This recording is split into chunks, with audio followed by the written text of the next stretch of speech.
하나님의 말씀 이사야서 61장 1절부터 3절입니다. 제가 봉독합니다. 주 여호와의 영이 내게 내리셨으니 이는 여호와께서 내게 기름을 부으사 가난한 자에게 아름다운 소식을 전하게 하려 하심이라. 나를 보내사 마음이 상한 자를 고치며 포로된 자에게 자유를, 갇힌 자에게 노임을 선포하며 여호와의 은혜의 해와 우리 하나님의 보복의 날을 선포하여 모든 슬픈 자를 위로하되, 무릇 시온에서 슬퍼하는 자에게 화관을 주어 그 죄를 대신하며 기쁨의 기름으로 그 슬픔을 대신하며 찬송의 옷으로 그 근심을 대신하시고, 그들이 의의 나무 곧 여호와께서 심으신 그 영광을 나타낼 자라 일컬음을 받게 하려 하심이라.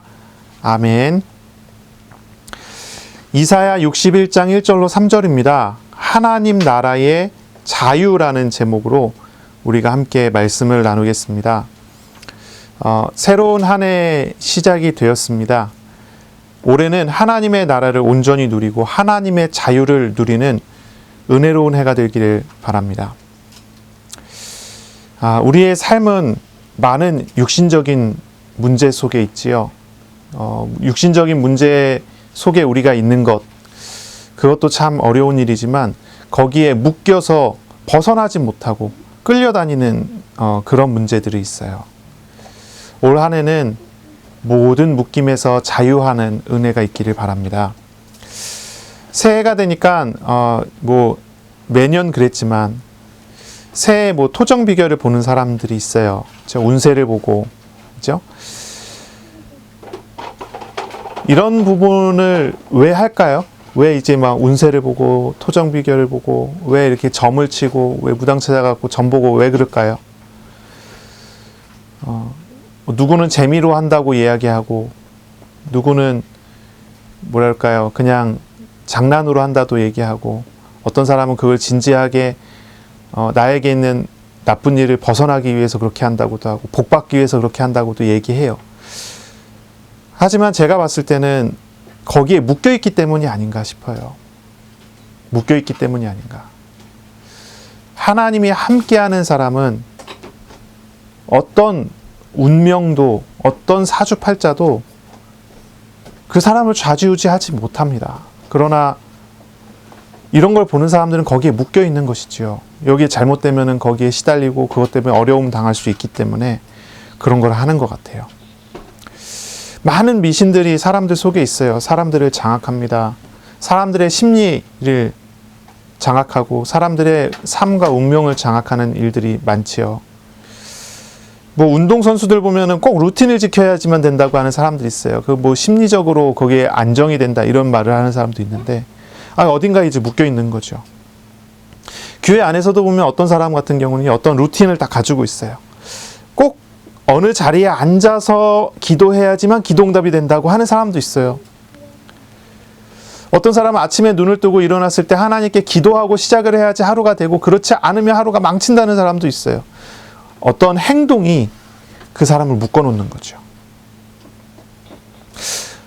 장사하는 사람들 같은 경우 보면요, 아침부터 물건을 사는 사람이 아니라 물건을 교환하는 사람을 받으면 하루 종일 물건 교환하는 사람만 온다고 막 화를 내는 사람도 있어요. 그래서 아침에는 택시를 탈 때도 혼자서 타는 건 괜찮은데 여러 명이 한꺼번에 한 택시를 타는 거에 대해서 막 운전기사한테 굉장히 미안하게 생각하는 사람도 있어요. 왜냐면 아침에 그런 손님을 받으면 하루 종일 그런 손님만 받게 된다. 이게 뭐죠? 어떤 그런 미신적인 것에 사람들이 많이 묶여 있는 거예요. 간혹가다 불행한 사고가 일어나게 되면 처음엔 그런가 보다, 운이 나쁜가 보다 이러다가도 이런 불행한 사고들이 계속 반복이 되고 연속이 되면 무당을 찾아가요. 왜 그렇습니까? 무슨 문제가 있는가 보다. 신께 물어봐야 되겠다. 그런 거죠. 한국 사람들, 특히 이제 선진국에 사는 사람들이라고 하면은 어떤 사람들이든 굉장히 어떻게 보면은요, 과학적이고 합리적인 생각을 갖는 것처럼 보이는데, 사람은 원래 과학적이지 않고 사람은 원래 합리적이지 않거든요. 사람은 원래 영적인 존재이기 때문에 평상시에는 그렇게 생각 안 하다가도 어떤 문제가 생기면 그걸 찾아가는 거예요. 영적인 거. 어떻게 생각하면은 좀 뭐라 그럴까요? 사람의 어떤 마음의 허술함 이런 거를 보여주는 그런 장면이기도 하지만 사람이 어디에 묶여 있다는 것을 보여주는 내용이기도 하죠. 가까이서 보면은 이제 어떤 내면적인 눌림, 이런 눌림을 당하는 사람도 있습니다. 가위 눌림. 잠잘 때마다 가위를 눌려요. 근데 그냥 가위 눌리는 게 아니라 시커먼 그림자가 왔다 갔다 하면서 목을 조르고 막 이런 시달림을 당하는 사람도 있어요. 또 그런 가위 눌림 같은 정신적인 시달림을 많은 문제 앞에서 많은 압박감을 당하는 사람들도 많이 있어요. 문제를 만났을 때 문제에 대한 압박감. 장사하고 하는 사람들 같은 경우는 돈에 대한 부담감과 돈에 대한 눌림. 이 코로나 사태가 지금 1년을 가니까 또 올해 또 간다고 그러죠. 올해 가을쯤 되면 이제 마스크를 벗을 수 있을지도 모른다는 소망들을 사람들이 가지고 있는데 어떤 이런 문제 앞에서의 눌림, 돈에 대한 압박감 이런 문제들을 사람들이 당하는 거죠. 육신의 아픔에 의한 죽음에 대한 두려움 이런 걸 당해요. 어떤 사람 같은 경우는 제가 이제 만나본 사람 같은 경우는 사회생활 부적응하는 사람들이 있어요. 이제 사회생활을 하지 못하는, 적응하지 못하는. 왜 그러냐 했더니 이런 말을 해요. 사회생활을 하려고 나갔더니 자기가 기계 부속품이 된 것 같은 느낌이다라는 거죠. 기계 부속품이 된 것 같은 느낌. 그거에 대한 적응을 못하는 거예요. 억눌려 있는 거죠. 사람을 만나는 만남 속에서도 서로를 이렇게 묶어버리는 어떤 압박을 당하게 되는 거죠. 남편이 아내를 만나도 아내가 남편을 만나도 자기 속에 있는 말을 다 하지 않아요. 왜 그렇습니까? 자기 속에 있는 말을 다 하면 싸움이 날까봐 상대편에 맞춰서 생활을 하는 거예요. 상대편도 그 반대편에 맞춰서 생활을 하고 서로가 서로를 어떻게 하죠? 눈에 보이지 않게 부부 사이의 관계, 인간관계라고 하는 그런 틀을 가지고 서로를 얽어매고 묶어놓고 서로의 어떤 암묵적인 약속 안에서 묶여서 살아가게 만들어요. 그러나 그게 꼭 가정에서 그런 게 아니고 사회에서 그렇고 자녀들 관계에서 그렇고 모든 관계에서 그런 거죠. 그래서 사람들은요 어딘가에 육신적인 묶임 속에서 다들 살아가고 있는 거예요. 우리는 이런 문제들, 이런 어떤 질문들에 대해서 생각을 해봐야 되겠죠. 고민을 해봐야 되겠죠.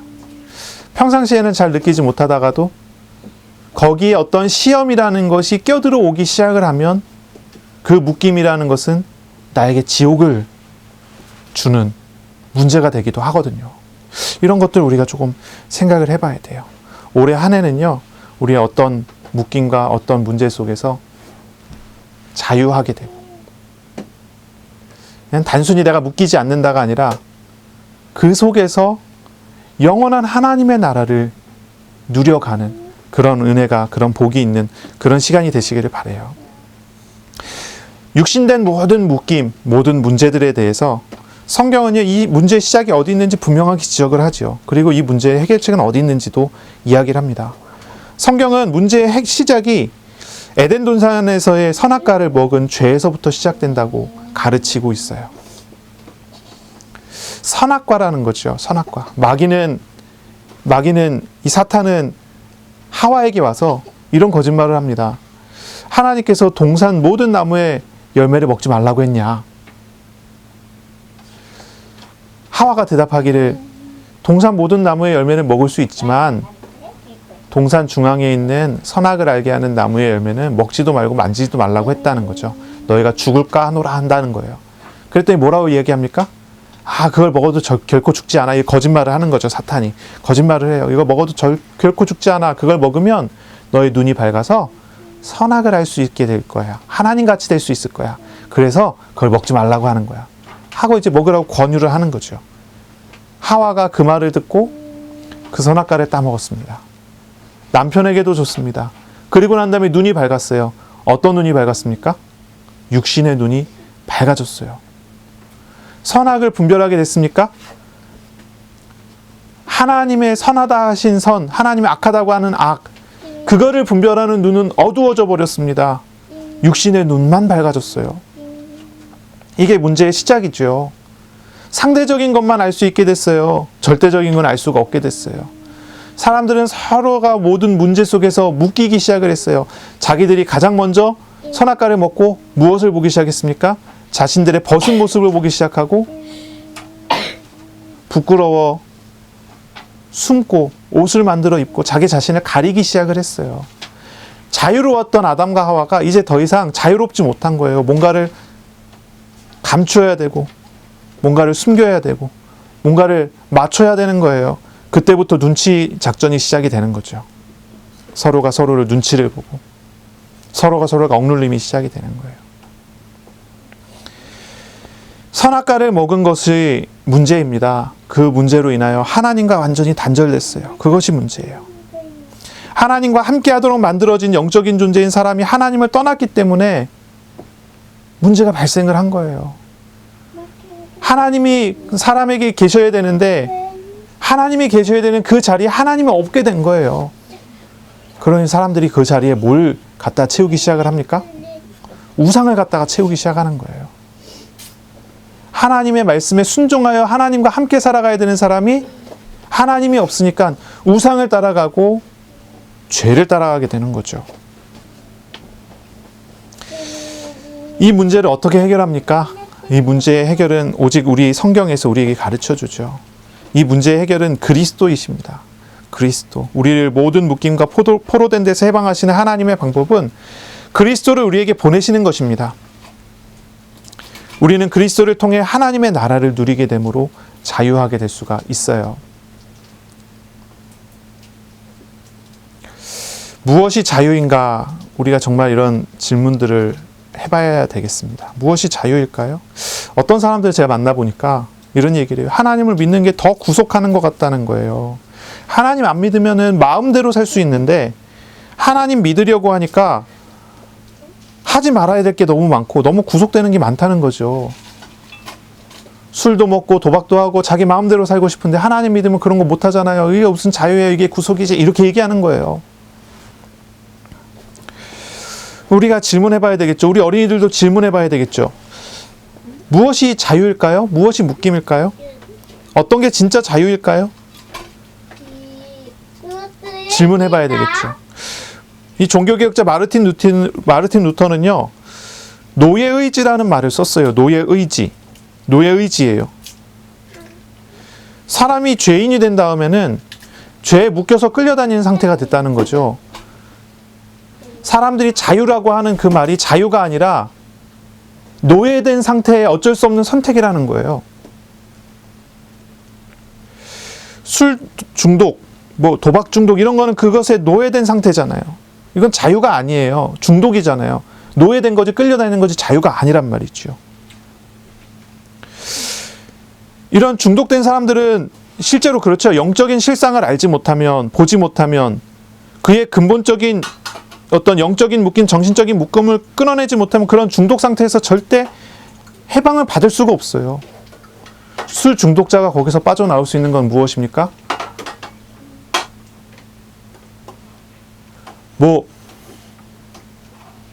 강인한 정신력을 가지면은 중독 상태에서 빠져나올 수 있나요? 어떤 사람이 이런 고백을 해요. 자기가 그런 중독의 문제가 있었는데 진짜 그거를 끊기 위해서 엄청난 정신력을 가지고 버텨서 끊어냈다. 자기는 정말로 끊어냈다고 생각했다는 거예요. 그런데 자기가 견딜 수 없는 시험과 문제가 딱 와버리니까 그때 알겠대요. 아, 끊어진 게 아니구나. 계속 반복이 된다는 거죠. 문제가 반복이 된다는 거죠. 잠시 밀어놓은 거지 끊은 게 아니라는 거예요.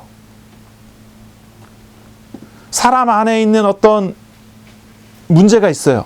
어떤 중독된 문제가 있어요. 노예된 문제가 있어요. 평상시에는 그것이 드러나지 않으니까 자기가 그게 노예된 게 아니라고 생각해요. 그런데 그렇지 않더라는 거죠. 무엇이 진짜 자유인지를 질문을 해봐야 돼요. 성경에는 분명히 가르치지요. 진리 안에 자유가 있다고 말합니다. 진리 안에 자유가 있어요. 진리를 알지니 진리가 너희를 자유케 하리라 그랬어요. 진리 안에 자유가 있어요. 거짓에는요, 속이는 것, 거기는 노예되고 포로되게 하는 마귀의 역사가 있어요. 그러나 그리스도의 진리 안에는 자유가 있습니다. 율법주의자들에게 말씀은 죄를 안 짓게 하기 위해서 노력해야 하는 스스로를 얽어매는 도구가 돼요. 율법주의자들에게 말씀은.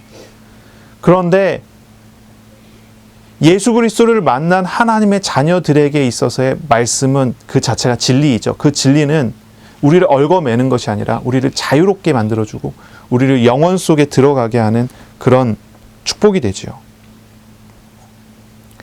우리가 이것을 생각하는 한 해가 돼야 될 것 같아요. 우리가 자유를 누리는 한 해가 돼야 되겠어요. 예수님 믿으면은 하지 말아야 될 게 너무 많아서 너무 힘들 것 같은데, 정말로 예수님 믿는 사람은요, 자기가 하고 하지 않고가 아니라 그 모든 것 안에서 기쁨과 행복 속에서 자발적인 봉사와 헌신이 나온다는 거예요. 그것이 진리로부터 나오는 것이고 그것이 영원으로부터 나오는 것이죠. 그래서 그것이 다르죠. 우리가 올 한 해 정말로 하나님과 동행하는 그런 축복을 누리시길 바랍니다. 오늘 성경 말씀을 우리가 좀 봐야 되겠어요. 우리 성경의 본문은 바벨론의 포로가 되는 유대인에게 주신 말씀이에요. 바벨론 나라의 포로가 되는 유대인에게 주신 말씀이에요. 그리스도께서 오셔서 하나님의 나라를 회복하실 것을 약속하시는 그런 약속이에요. 이 말씀을 듣는 사람들은 어떤 사람들이냐면요, 포로로 끌려가서 그 속에서 고통당하고 있는 사람이에요. 여기 있는 사람의 특징은 세 종류의 특징이 있다고 얘기했는데, 첫째는 가난한 것입니다. 가난한 거예요. 가난이라는 말은요, 아나임이라는 말인데, 이 말은요, 어떤 의미냐면 누군가의 도움이 없이는 절대로 살 수 없을 정도로 극심한 비참함 속에 빠져 있는 상태를 이야기하는 그런 사람을 말하는 뜻이에요. 가난이라는 말. 물론 이 단어가 시편에서 사용될 때는 이렇게 사용됩니다. 하나님을 어려움이 있을지라도 그 어려움 중에 오직 하나님을 의지하는 사람을 가난한 사람이 이렇게 표현을 하긴 해요. 하지만 이 본문에서는 그렇지 않아요. 포로된 사람으로서 가난한 사람. 포로로 끌려가갖고요, 포로 생활을 하는 거예요. 거기서 믿음을 지키면서 버틴다. 그런 사람들을 지칭하는 말이 아니에요. 포로로 끌려가서 누군가의 도움이 없으면 절대로 살 수 없는 비참함 속에 완전히 빠져있는 그런 사람들. 그 사람에게 하나님 주시는 소망의 말이에요. 마음이 상한 자에게 주는 말씀이에요. 마음이 상한 자.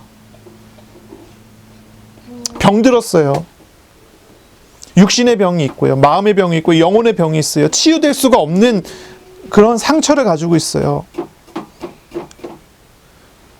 죄에 따른 벌을 받고 있어요. 그런 사람에게 하시는 말씀. 포로됐고 갇힌 자에게 주시는 말씀이에요. 우리 하나님께서는요, 이런 사람에게 하나님의 나라를 약속하시는 거예요. 이런 사람에게 하나님의 나라를 약속하시는 거예요.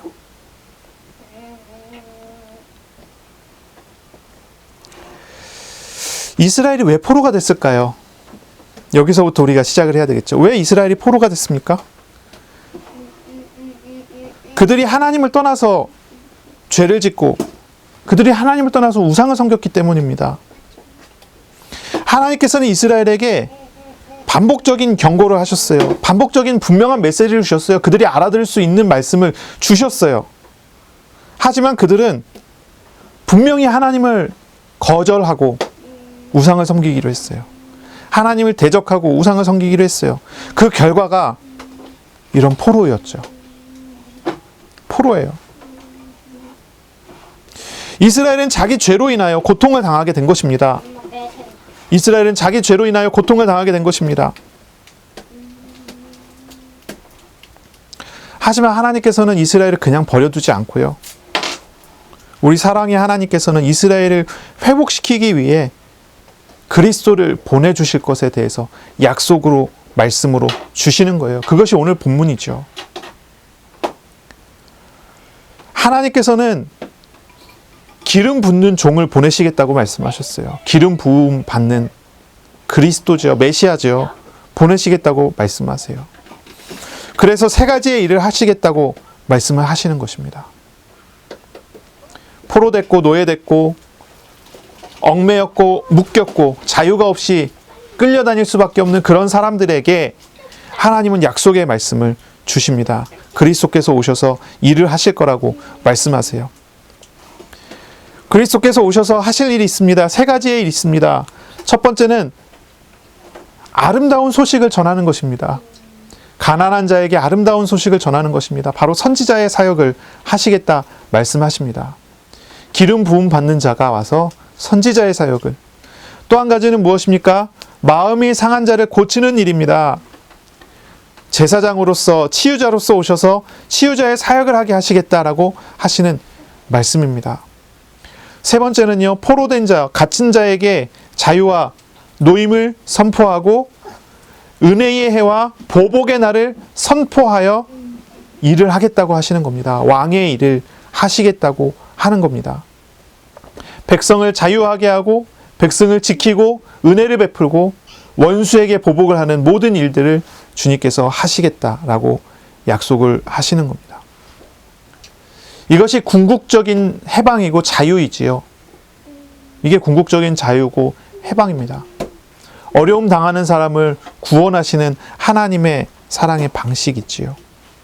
한 가지씩 우리가 생각해 볼게요. 아름다운 소식을 전한다고 하는 말은 무엇입니까? 가난한 자라고 했어요. 가난한 자. 도움이 없이는 살 수 없을 정도의 가난한 이스라엘에게 메시아가 와서 말씀을 전할 것이다 라는 거예요. 말씀을 전할 것이다. 이 말씀을 전한다고 하는 말, 이 말이 굉장히 중요합니다. 말씀을 증거하시겠다. 도움이 없어서 살 수 없는 사람에게 오셔서 하시는 일이 먹을 것을 주고 쓸 것을 주고 잠잘 자리를 주고 이렇게 이야기 나와야 되지 않겠어요? 그런데 하나님 말씀이 뭐라고 해요? 말씀을 증거하겠다. 아름다운 소식을 전하게 하겠다. 그렇게 말을 해요. 그렇게 말씀하세요. 그 소식은 어떤 소식입니까? 그 소식이 어떤 소식이에요? 이런 말씀입니다. 회개하라. 하나님 나라가 가까이 왔다. 예수님께서는 오셔서 하나님의 나라를 선포하세요. 하나님 나라를 선포하세요. 이것이 가장 아름다운 소식이에요. 아름다운 이야기입니다. 예수님께서 시험을 당하시기 위해 광야로 가셨지요. 거기서 40일간 금식하여 하나님께 기도하다가 나왔어요. 40일 금식 이후에 이 사탄이 와서 예수님을 시험을 합니다. 배고프잖아요. 떡처럼 생긴 돌덩이들이 있는 지역에서 예수님께 이야기합니다. 이 돌들을 떡으로 만들어 먹어라. 이 사탄은 예수님께 이야기합니다. 너에게 필요한 거는 먹을 거 아니냐? 먹을 것을 먹어라.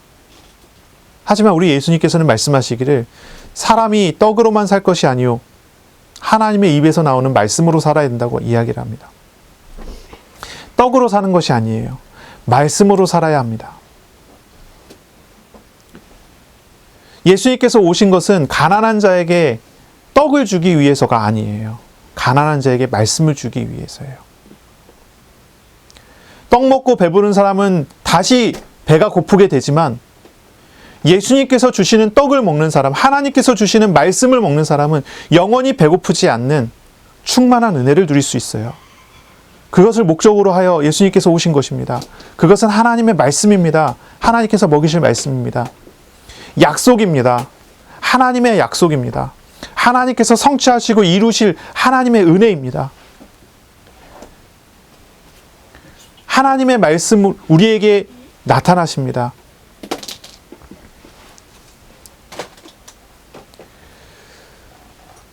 예수님께서 오병이어를 통해 기적을 일으키고 제자들에게 가르치죠. 내가 너희에게 먹을 걸 줬다. 그러나 내가 너희에게 준 것은 먹을 게 아니라는 거예요. 뭡니까? 주님의 살과 피예요. 주님의 살과 피입니다. 그것이 예수님께서 제자들에게, 많은 사람에게 주시고자 하는 것입니다. 말씀이신 하나님이 우리에게 살과 피를 주십니다. 이것이 본질이지요. 예수님께서 오셔서 우리에게 말씀으로써 함께 하십니다.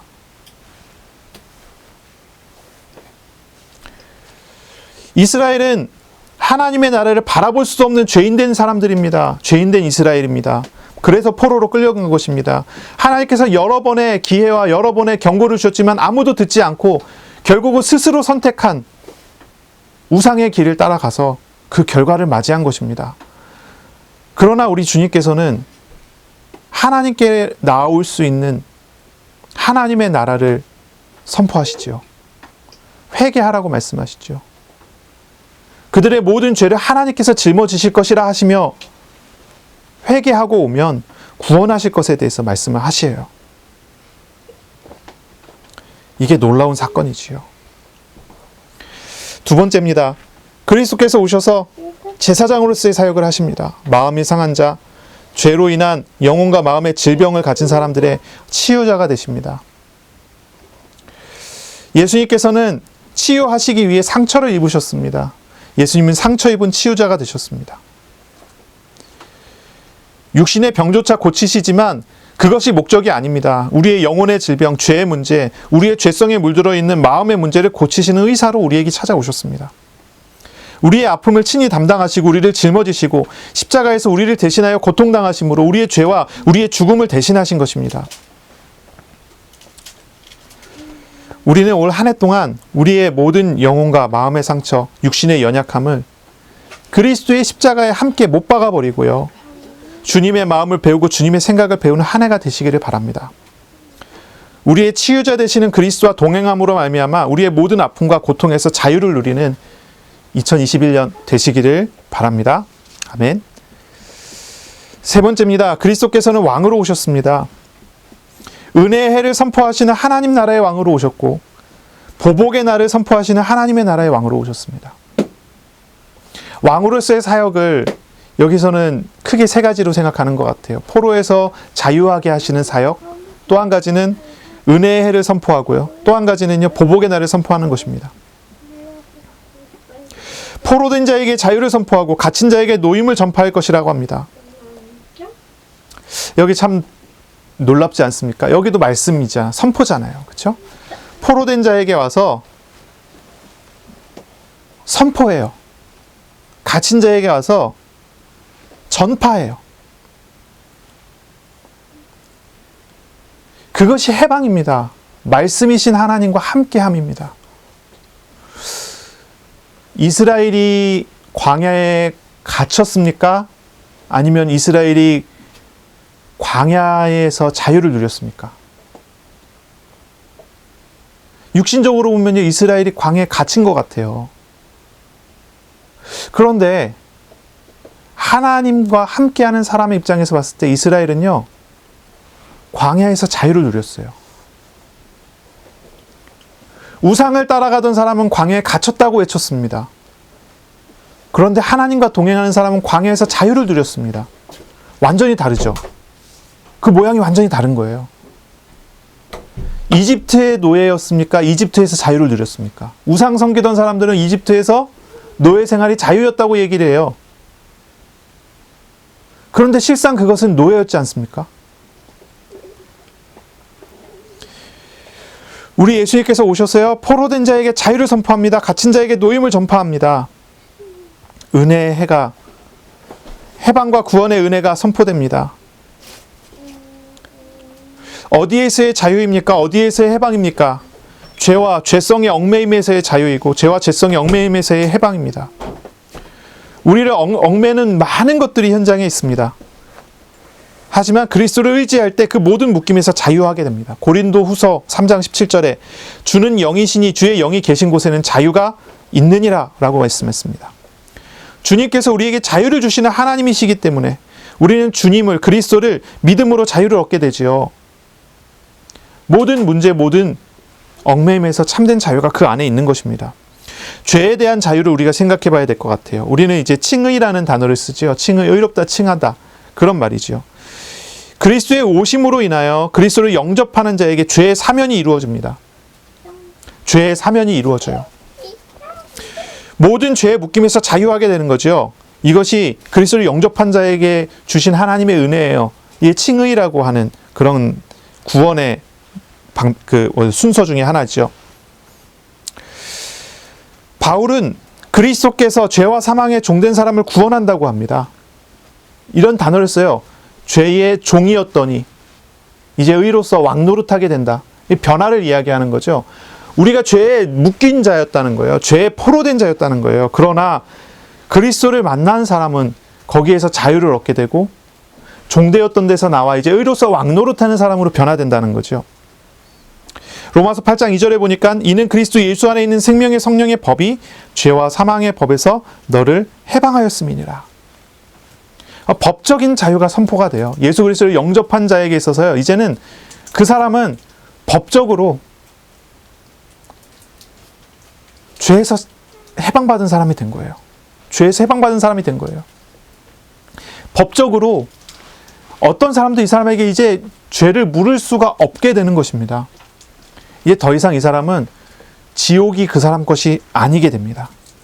천국의 백성으로서 살아가게 되는 것이죠. 이게 칭의라고 하는 것입니다. 성화의 자유가 이제 있게 됩니다. 이제 예수님께서는요, 구원하는 자들과 함께 하심으로써 자유를 얻은 백성이 그 자유를 누리게 하십니다. 모든 죄에서 해방받은 사람이 그 해방을 누리게 하세요. 이게 성화예요. 자유를 누려가는 거예요. 요한복음 8장 31절 32절을 읽으면 우리 주님의 말씀은 그렇습니다. 내 말이 너희 안에 있으면 너희가 참내 제자가 되고 진리를 알지니 진리가 너희를 자유케 하리라. 자유롭게 하리라. 주님의 말씀 안에 있는 사람은, 말씀을 따라가는 사람은 늘 자유하게 되는 은혜를 누립니다. 이게 자유롭게 되어지는 모든 축복이죠. 과정이죠. 우리가 자유를 누리는 방식이 그렇습니다. 우리가 예수 그리스도를 영접함으로 자유의 자격을 가졌다면 이제 우리는 주님의 말씀을 따라감으로 우리가 거룩하게 변화를 받아가는 것입니다. 주님의 말씀을 따라감으로 자유를 누려가는 사람이 되는 것입니다. 우리 주님께서 포로된 자에게 자유를 선포하고 갇힌 자에게 노임을 전파합니다. 그것은 예수님께서 하시는 일입니다. 예수님께서 하시는 사역입니다. 우리에게 있는 모든 얽매임, 죄의 결과된 얻은 얽매임에서 우리는 자유하게 되는 자격을 받고 주님과 함께함으로 자유를 누리는 사람들이 되는 것입니다. 이 누림이 있는 그런 한 해가 되시기를 바랍니다. 아멘. 그리고 또한 보복의 날을 선포하시는 하나님의 나라의 왕으로 우리 예수님께서 오십니다. 보복의 날을 선포하신 하나님 나라의 왕입니다. 이 보복은 원수에 대한 보복이죠. 사탄을 속이는 자예요. 주님께서 오셔서 사탄의 세력을 멸하시고 우리에게 자유를 선포하십니다. 이 마귀는, 사탄은요, 속이는 자예요. 하나님을 대적하고 속이는 자입니다. 우리를 속입니다. 거짓말합니다. 어떤 거짓말을 합니까? 어떤 거짓말을 하죠? 하나님 믿지 않는 사람들에게는 그것이 가장 좋은 방법인 것처럼 이야기합니다. 그것이 가장 좋은 길인 것처럼 얘기합니다. 이집트에 노예 생활하고 있는데 그 노예 생활이 너에게 천직이고 그 노예 생활이 너가 가장 행복할 수 있는 방식이야 라고 계속 얘기를 합니다. 그러면서 죽이고 빼앗고 멸망시키는 그런 일들을 계속합니다. 이집트의 노예 생활이 그랬어요. 이스라엘이 그랬습니다. 처음에는 거기서 일을 하면서 자기가 노예 생활하면서도요, 자기 그것이 가장 좋고 행복한 길이라고 생각하게 만들어요. 그러나 마귀의 속성이 그렇지 않습니까? 죽이고 빼앗고 멸망시키고 괴롭히고 지옥을 만들어 갑니다. 너의 소원을 들어줄 테니 너의 영혼을 나에게 줘라 하는 식이에요. 그럼 처음에는 소원을 들어주는 것처럼 보이지요. 시간이 가면 갈수록 어떻게 되지요? 모든 것을 다 빼앗기는 거예요. 모든 것이 자기 것이 아니게 되는 거예요. 거기에 얽매여서 무너지게 되는 거예요. 예수 그리스도를 믿은 자에게는 뭐라고 얘기합니까? 예수 그리스도를 영접하여 믿었을지라도 자유하지 않다고 얘기해요. 과거에 있었던 모든 얽매임이 여전히 그 사람의 것인 것처럼 속입니다. 거짓말합니다. 구원받은 자가 아직도 가난하고, 구원받았는데도 아직도 상처가 많은 사람인 것처럼, 구원받았는데도 여전히 포로된 사람인 것처럼 속입니다. 그렇게 거짓말을 합니다. 그러나 실상은 그렇지 않은데요. 이 마귀의 일은 그런 일이에요. 거짓말하는 자. 예수 그리스도를 영접한 사람을 마귀는 해코지할 수가 없어요. 예수 그리스도를 영접하여 믿은 사람은 하나님의 자녀이고 그 사람은 하나님께서 붙잡은 사람이기 때문에 마귀가 그 사람을 무너뜨릴 수가 없어요. 그러니 마귀의 일은 거짓말하는 거예요. 살살 꼬셔냅니다. 이야기합니다. 죄가 좋은 거라고 이야기합니다. 우상이 좋은 거라고 이야기합니다. 그래서 자유를 누리지 못하게 합니다. 얽매인 자처럼 살아가게 합니다. 얽매인 사람으로서 살도록 만듭니다. 그래서 스스로 우상을 선택하여 스스로 묶이도록 만들어가고 그렇게 몰아가는 거죠. 그러나 실상이 그렇지 않습니다. 하나님의 백성 된 사람은요, 마귀에게 어떠한 피해도 입을 수 없는 사람이 된 것이지요. 하나님의 백성은 그렇습니다. 왜 그렇습니까? 왕이신 하나님의 도우심과 보호하심을 받는 사람이기 때문에 그렇습니다. 하나님께서는 택한 백성에게 함께 하시고 여러모로 돕는 천사를 보내시고 지키시고 인도하시지 않습니까? 그런 것입니다. 우리 그리스도께서 오셔서 우리와 함께 하신다는 말은요, 우리가 참으로 영원한 자유를 누리게 됐다는 그런 뜻이에요. 그런 말이에요. 하나님 나라의 자유를 누리시길 바랍니다. 이 하나님 나라의 자유를 누리세요. 하나님, 바로 이 하나님, 선지자이시고 제사장이시고 왕이신 이 하나님께서 우리를 다스리신다는 것입니다. 이것이 하나님 나라입니다. 이런 사람은요, 자유가 있습니다. 이런 사람은요, 영원한 자유가 있습니다. 하나님의 통치에 순종하는 것입니다. 그리고 하나님의 백성다운 삶을 살아가게 되는 것입니다. 이 안에 자유가 있습니다. 이 안에 자유가 있습니다. 하나님의 나라의 자유를 누리시길 바랍니다. 이 자유는 무엇입니까? 영원을 누리는 삶입니다. 영원을 누리는 삶이에요. 육신의 목숨은 120년이지만, 이 길어봐야 120년이죠. 하지만 하나님 나라를 살아가는 사람은 영원을 살아가는 것입니다. 영원을 누리는 것입니다. 세상적인 것은 세상의 가치는 얽매임과 얽매임으로 끌려가게 되지만 하나님의 나라는요, 영원한 자유를 누리는 자유로 나아갑니다. 놀라운 일들이 그 안에 담겨져 있고 놀라운 일들이 그 속에 있는 것이지요. 3절에 보면 이런 이야기를 합니다. 무릇 시온에서 슬퍼하는 자에게 화관을 주어 그 죄를 대신하며 그랬습니다. 시온에서 이게 시온이라고 하는 것은 이제 포로로 끌려간 백성에게 다시 돌아오게 된 시온성, 예루살렘 성을 생각하게 하는 거죠. 예루살렘을 이야기하는 거죠. 그 예루살렘은 하나님이 다스리는 곳이라는 거예요. 여기서는 이제 포로된 자에게 예루살렘 성이라고 하는 그런 표현을 나타나지만 우리에게 있어서는 어떻게 표현이 되고 어떻게 받아들여져야 될까요? 포로된 이 세상의 생활 속에서 하나님의 나라의 통치 속에 들어가는 것을 생각하는 것이지요. 하나님의 나라의 통치에 들어간다면, 하나님의 나라를 누리게 된다면 어떤 일이 벌어집니까? 슬퍼하는 자에게 화관을 주어 그 죄를 대신하게 할 것이다. 화관과 죄, 이거는 이제 일종의 언어 유희인데요. 히브리어 단어가 비슷한 단어예요. 죄라는 단어가 에펠이라는 단어고 화관이라는 단어가 페엘이라는 단어예요. 에펠과 페엘, 비슷한 단어죠. 죄 같은 곳, 죄 같은 슬픔, 죄 같지 아무것도 남지 않는 그곳에 화관을 두겠다. 하나님의 나라를 누리는 것이죠. 그러면요, 세상적인 얽매임이, 이 죄 같은 세상적인 얽매임이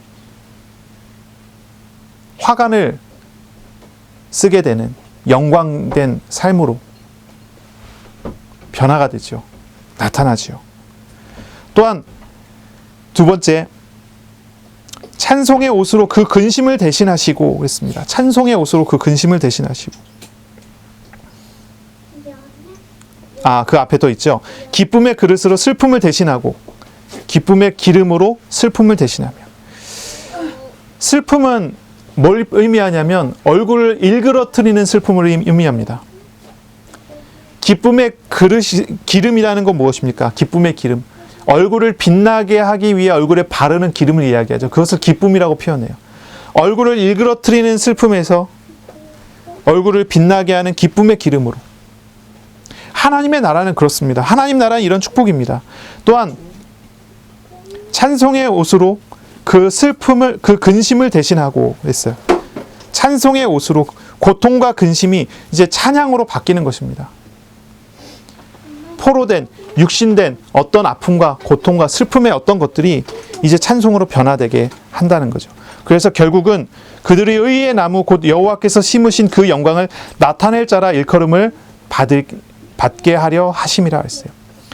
그래서 결국은 의의 나무가 돼요.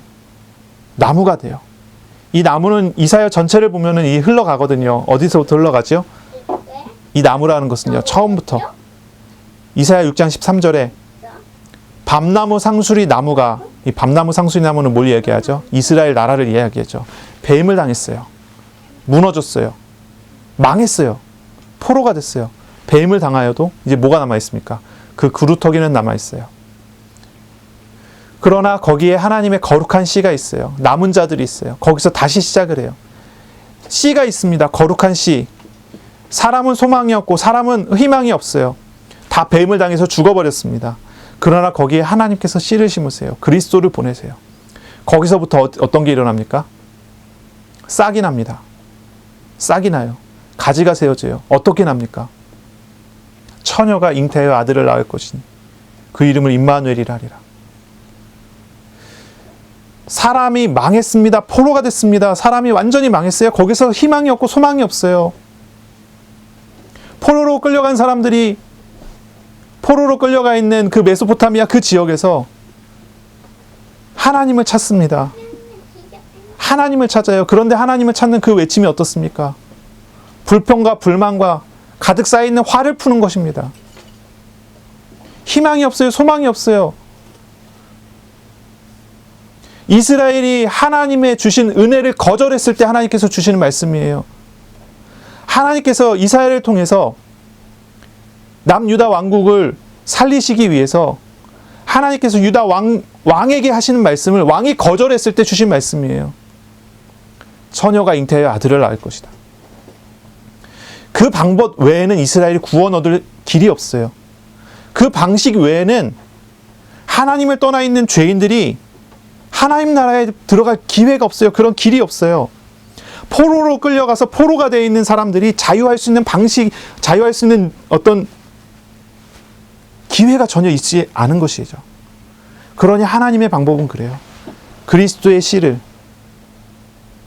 처녀가 잉태하여 아들을 낳는 그 일을 통해서 싹이 나고 가지가 뻗어나오고 결국 이것이 자라나서 큰 나무가 됩니다. 의의 나무가 됩니다. 오늘 나온 본문이죠. 큰 나무가 됩니다. 안 돼요. 큰 나무가 돼요. 그 나무, 여호와께서 심으신 그 영광을 나타내게 되는 그 나무. 이 하나님 나라를 세우시고 이루실 그 나무가 바로 그 메시아로부터, 그리스도로부터 우리에게 오게 하겠다고 하는 그런 말씀이죠. 결국은 그리스도로 말미암아 거룩한 씨가 싹이 나고 가지가 자라고 결국 하나님이 자랑하실 만한 의의 나무들로 자라나게 된다고 말씀하시는 거예요.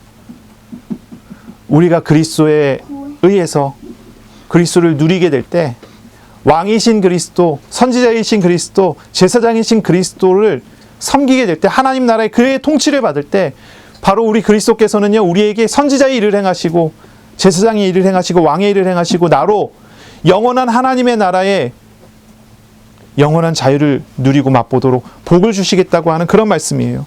그런 말씀입니다. 여러분, 좋아하는 사람을 만나서 서로 대화를 나누고 함께 하면은 좋지요?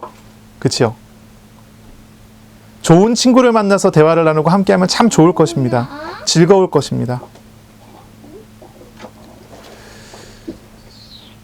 그러나 그 관계가 서로가 서로를 맞춰줘야 되는 관계로 발전을 하게 되면 그 만남은 좋지도 않고 싫지도 않고 그 만남은 정으로 만나고 그렇죠? 그런 즐거움과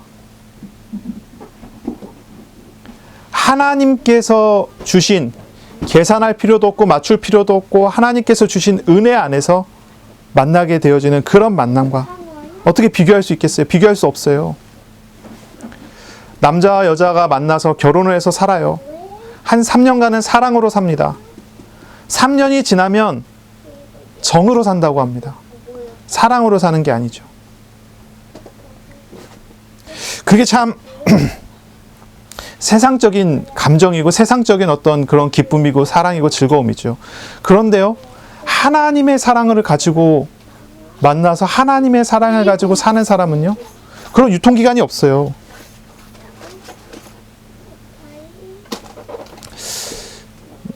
자유라는 단어를 올 한 해 동안 정말로 누리시기를 바랍니다.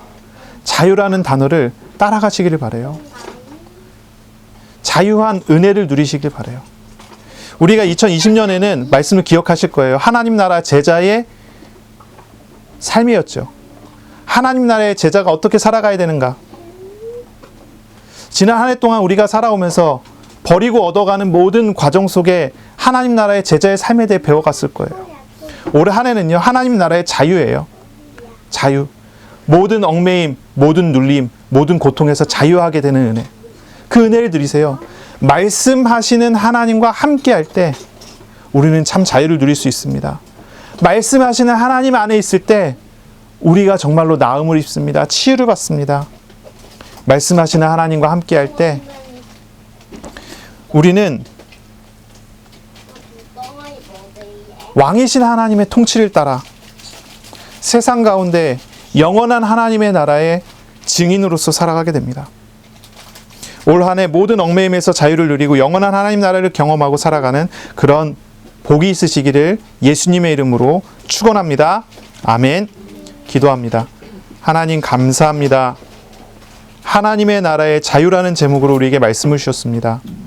올 한 해 그리고 이번 한 주간 하나님의 나라를 누려가며 모든 죄와 우상의 얽매임, 삶의 육신적인 모든 얽매임에서 자유하게 되는 우리 사랑하는 성도 되도록 은혜 내려 주옵소서. 감사하며 예수님의 이름으로 기도합니다. 아멘. 우리 구주 예수 그리스도의 은혜와 하나님의 사랑하심과 성령의 교통하심이 이제로 영원까지 항상 함께 있을지어다. 아멘.